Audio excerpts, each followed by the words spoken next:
एक गांव में एक संत हुआ करते थे। उनसे मिलने के लिए बहुत से लोग अपनी परेशानी लेकर आते और उपाय लेकर जाते। एक बार एक युवक उनसे मिलने पहुंचा। संत ने उनका उदास चेहरा देखकर अपने पास बुलाया और बोले, बताओ क्या चाहिए तुम्हें। उसने साधु से पूछा, महाराज आप मुझको वो दे सकते हो जो चाहता हूँ। साधु उसकी बात को सुनकर बोला, हाँ बेटा, तुम जो कुछ भी चाहता है मैं उसे जरूर दूंगा, बस तुम्हें मेरी बात माननी होगी। लेकिन पहले ये तो बताओ कि तुम्हें आखिर चाहिए क्या।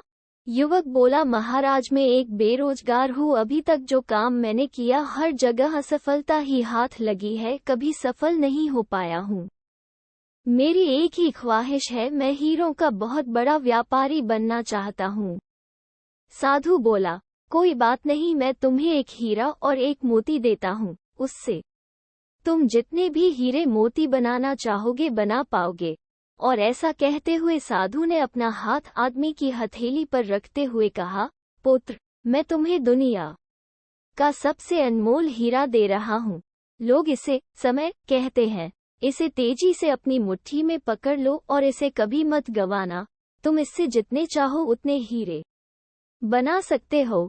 युवक अभी कुछ सोच ही रहा था कि साधु उसका दूसरी हथेली पकड़ते हुए बोला, पुत्र, इसे पकड़ो, ये दुनिया का सबसे कीमती मोती है। लोग इसे धैर्य कहते हैं। जब कभी समय देने के बावजूद परिणाम ना मिले तो इस कीमती मोती को धारण कर लेना। याद रखना, जिसके पास यह मोती है वो दुनिया में कुछ भी प्राप्त कर सकता है। युवक गंभीरता से साधु की बातों पर विचार करता है और निश्चय करता है कि आज से वो कभी अपना समय बर्बाद नहीं करेगा और हमेशा धैर्य से काम लेगा। और ऐसा सोचकर वो हीरों के एक बहुत बड़े व्यापारी के यहाँ काम शुरू करता है और अपने मेहनत और ईमानदारी के बल पर एक दिन खुद भी हीरों का बहुत बड़ा व्यापारी बनता है। फ्रेंड्स, समय और धैर्य वो दो हीरे मोती हैं जिनके बल पर हम बड़े से बड़ा लक्ष्य प्राप्त कर सकते हैं।